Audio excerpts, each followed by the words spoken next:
Peruvians protest after the results of the first round of recent presidential elections. Almost 100 people have been injured in a train accident in Egypt. And Israel lifts the mandatory requirement of outdoor mask wearing and reopens the schools.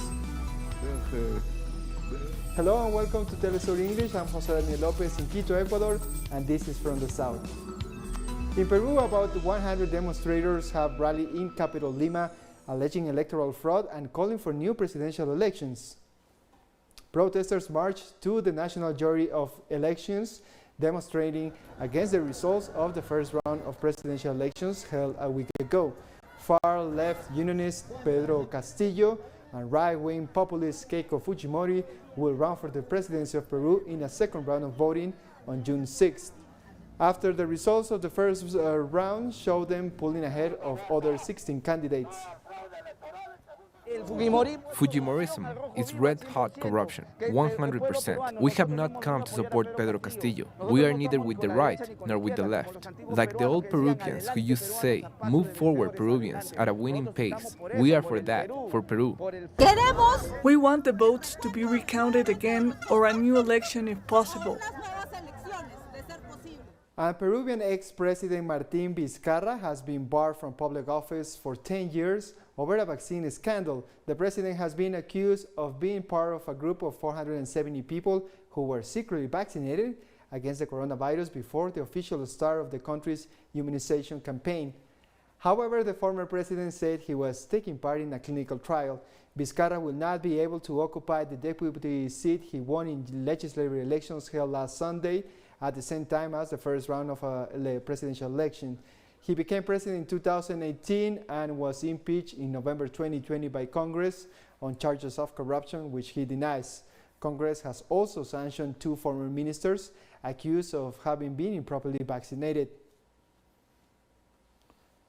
Rescue teams in Colombia have recovered the bodies of 2 out of 11 miners who were trapped by heavy flooding in late March. Authorities have found the 2 bodies after 22 days of searching near the town of Neira in the department of Caldas. The 2 men were part of a group of 11 miners who were trapped around 17 meters deep in an illegal gold mine after heavy rains triggered flash floods in the area.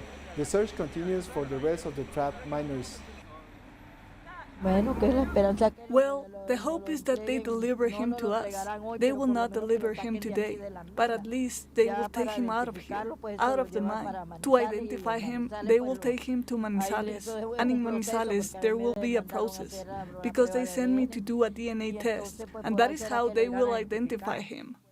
And the Colombian police have clashed with protesters at a rally against COVID-19 lockdown measures. Protesters have marched in the capital, Bogota, and blocked traffic as they demonstrated against the economic impact of coronavirus restrictions.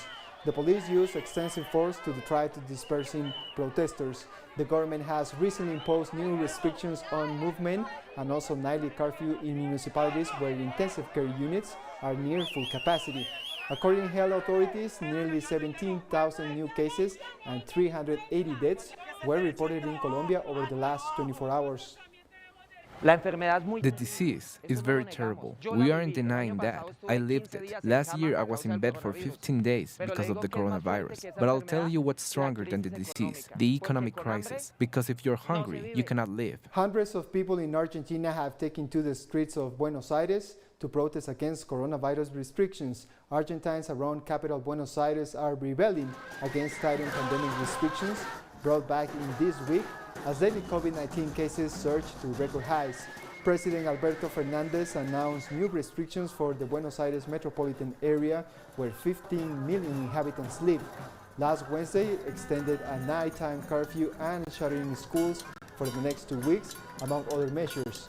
The new restrictions comes as daily cases hit a record of 27,000 earlier this week, pushing the total tally over 2.6 million cases, while deaths are close to 59,000. Let the school reopen. Let the children be in school, not behind a computer, in the school, as they should be, as it has always been. We leave them uneducated. We drive them into ignorance, and we will create generations of morally and intellectually children. That's why we are protesting, because these children are denied the essential right of education. Health authorities in Brazil's Rio de Janeiro have started vaccinating teachers for the first time. Teachers are considered a high priority group as the city's council pushes to reopen schools which have been closed during a lockdown. Teachers and other educational professionals 55 or older were scheduled to be vaccinated first, with younger teachers due to get their jabs next weekend. Public schools reopening has been a controversial matter in Rio de Janeiro, as deaths from the coronavirus in Brazil are currently numbering approximately 3,000 a day. The child that does not know how to write, that can do the handwriting movement, I put him on my lap and hold his hand. When it's time to read, I notice that if he's on my lap, it works better. But the pandemic took all this from us. It is very discouraging to see the child sitting down, cornered, without being able to play. More news after the break. Stay with us.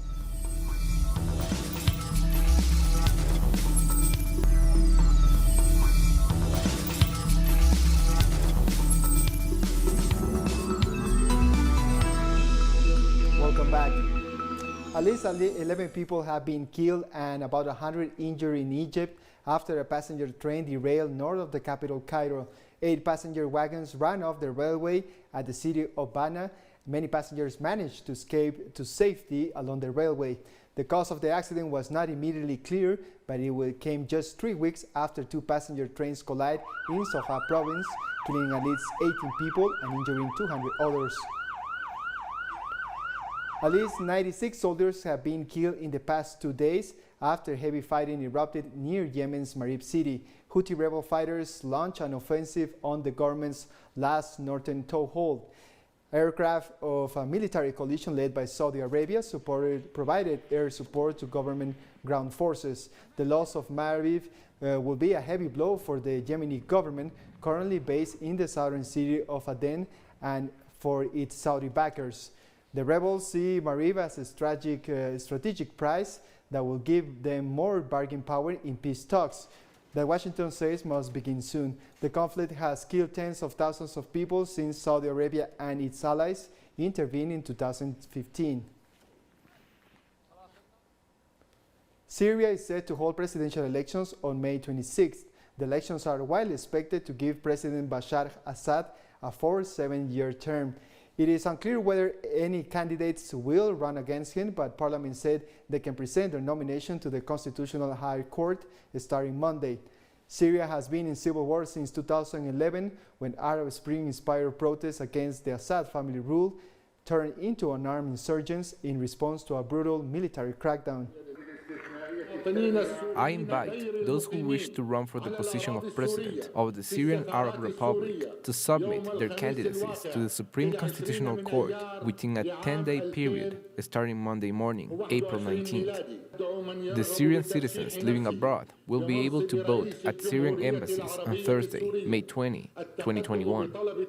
The citizens residing in Syria will be able to vote on Wednesday, May 26, 2021. Cape Verde citizens have gone to the polls to elect a new parliament. The ruling Movement for Democracy Party is pitted against its main challenger, the African Party for the Independence of Cape Verde. About 392,000 registered voters cast their ballots in one of Africa's smallest country, with a population of about 500,000 people. Cape Verde has a semi-parliamentary system in which the Prime Minister wields executive power, while the President plays the part of arbitrator in the event of intractable disputes. Election results are expected to be announced overnight Sunday. The vote is quiet. People are already informed. In Cape Verde, everyone knows what they want. We hope that they will vote consciously and that they will see which decisions are priority for Cape Verde, namely employment, security, and development of our country. Zimbabwe has celebrated its 41st independence anniversary with a call by President Emerson Mnangagwa for the nation to keep safeguarding its sovereignty.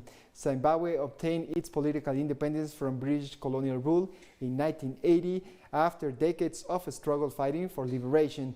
In his speech, the president said that his government was committed to implement measures for confronting inflation, which had become a major source of economic instability for the country. This year's Independence Day was once again commemorated virtually due to the COVID-19 pandemic. My fellow Zimbabweans, commemoration of our National Independence Day is, in essence, a celebration of the victory attained in the liberation armed struggle fought by our gallant sons and daughters of this soil. The importance of protecting the gains of this hard-won independence can therefore not be overemphasized. It therefore comes as a befitting honor to construct the iconic statue of Myanmar in Harare.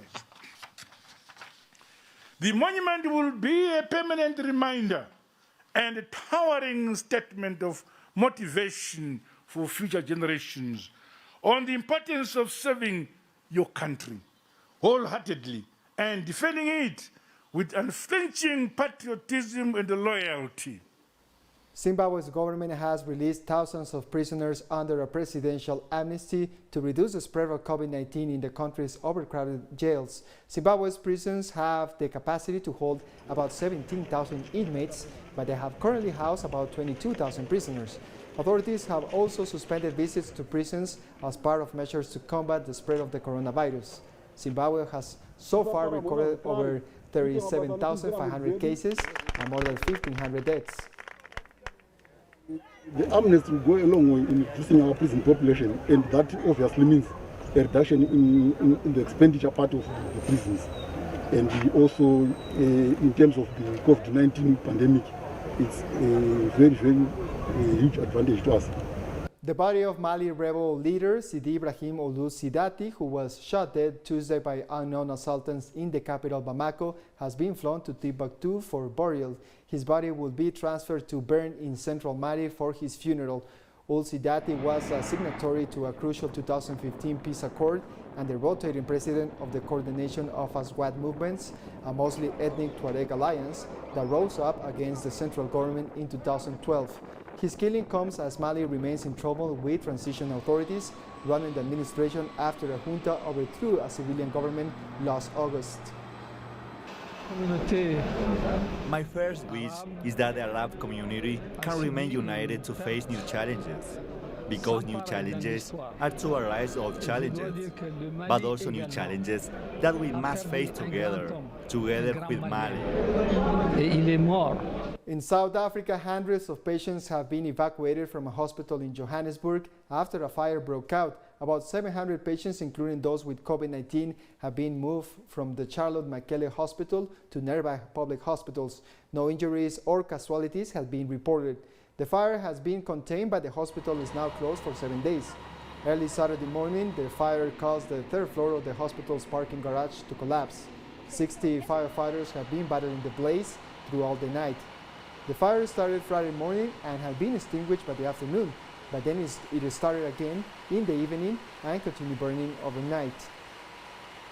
This is one of our preeminent facilities. This is one of the top-class public hospitals that has developed lots of innovations in the treatment of COVID-19. Amongst the patients who have been transferred, we had 13 patients who were COVID-19 patients. 2 of them were in the ICU and 11 in the general wards. More news in a minute. Stay with us.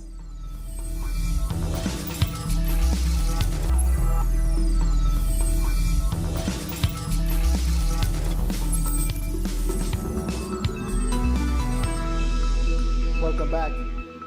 Israel has lifted the mandatory requirement of wearing face masks outdoors and fully reopened its education system. All primary and secondary school grades returned to classrooms on Sunday, and health officials ended a year-long requirement to wear masks in public spaces. Israel has inoculated a majority of its population against the coronavirus in a world-leading vaccination campaign. As a result, it has lifted most of the coronavirus restrictions, and it also plans to reopen the country to vaccinated foreign tourists starting in May. Masks are still required indoors in large gatherings. There are two things I want to emphasize. First, we are not done with the masks. This means inside buildings and classrooms, we wear masks. You can take them off outside, with recommendation to wear it when people are gathering. Generally, masks inside. Outside, you can take them off. Second, we're not over with the coronavirus, because it can come back. Libya has launched its COVID-19 vaccination program for the general population. The campaign kicked off in the capital Tripoli, starting with the elderly and healthcare workers. The vaccines are going to be rolled out for the rest of the country in the coming days. Those over 70 will get the AstraZeneca jab, while the Russian Sputnik V vaccines will be administered to medical personnel and those aged 50 to 60. Libya has so far received 400,000 doses, including 200,000 Sputnik V shots, 57,600 AstraZeneca jabs, and 150,000 from China's Sinovac. The North African country has been registering nearly 101,000 cases per day in recent weeks. Today is the official launch of the national vaccination campaign against COVID-19 in Libya, and more specifically in Tripoli, the capital of Libya. The Russian vaccine Sputnik V is available for people under 60 years old. The British vaccine AstraZeneca is available for people over 60 years old, as well as the Chinese vaccine Sinovac. All the vaccines are distributed in a special way, targeting different age groups. Iran says some progress has been made in talks aimed at bringing the United States back into the 2015 nuclear deal. Iran's top nuclear negotiator said in Vienna that parties can already start working on a joint draft text. Iran has been negotiating with the 5 countries that remain in the agreement: France, Germany, Britain, Russia, and China, in Vienna over the past 2 weeks. Diplomats are now taking part in expert-level working groups to discuss sanctions lifting and nuclear issues until the end of next week. It seems that a new understanding between parties is being formed, and all parties share the same ultimate goal now. The path to be taken is now better known as well. We think that maybe the talks have reached a state where parties can begin working on a mutual draft text. The writing of the text can begin at least in the areas that mutual agreement exists.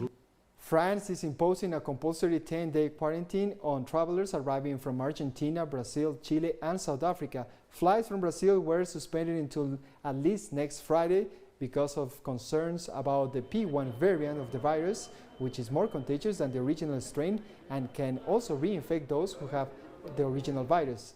Although flights from Argentina, Chile, and South Africa will not be suspended, all arrivals from those countries will have to submit to quarantine or face fines. Arrivals from French Guiana and the Antilles will also be subject to tests before and after their flights. Pope Francis is back this Sunday to in-person greetings of the faithful in St. Peter's Square for his traditional Sunday noon blessing after weeks of lockdown. Hundreds of people, including nuns and families, standing a safe distance apart of the vast square, turn out to see the Pope speak from a window of the Apostolic Place. In the past weeks, Francis stood at a podium inside the palace to deliver his Sunday noon remarks via TV, radio, and internet. Italy will start gradually lifting some pandemic restrictions, allowing outdoor dining at cafes and restaurants, and in areas of the country where the COVID-19 outbreak has been showing signs of improvement. Myanmar's military junta is planning to release more than 23,000 prisoners nationwide, even as the military continues to detain anti-coup protesters. Myanmar typically grants an annual amnesty to thousands of prisoners to mark its traditional Buddhist New Year holiday. It remains unclear whether anti-junta protesters or journalists jailed covering the coup will be among those freed. However, the junta has also been issuing nightly arrest warrants on state-run media, targeting celebrities, influencers, journalists, and activists. By Friday night, they totaled 380, including some 80 doctors, for attempting to deteriorate peace and stability.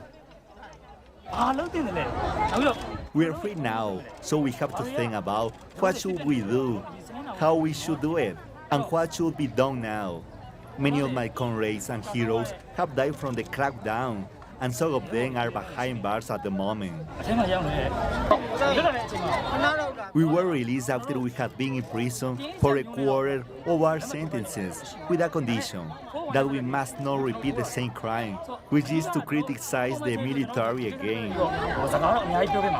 India's government has imposed a weekend curfew in the capital, New Delhi, to fight against the spread of COVID-19. Authorities have announced stay-at-home orders for the weekend, though essential workers are able to move around if they have a pass from local officials. Restaurants, shopping centers, gyms, and spas were ordered to close from 10 p.m. local time on Friday until 5 a.m. on Monday.